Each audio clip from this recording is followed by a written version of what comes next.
In this lesson, we'll be learning how to say something is inside or outside in te reo Māori. Here are some phrases to help you learn ki roto, inside, and ki waho, outside. When visitors come to our home, we need to know how to say, come on in. It's simple.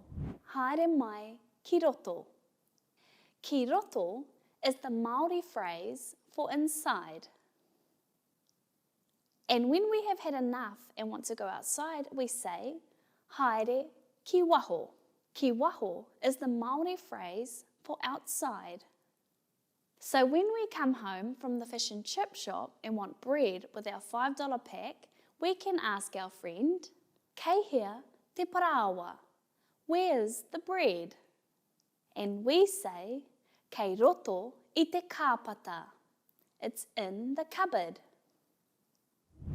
I'm not starting my diet until tomorrow, so I will have some butter on my bread too. Let's ask for that too.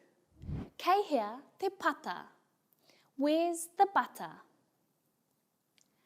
Kei roto I te pouaka mātau, it's in the fridge. I can hear some barking. Kei hea te kuri, where's the dog? Kei waho te kuri, the dog is outside. Tēnā karawhiua, give it a go.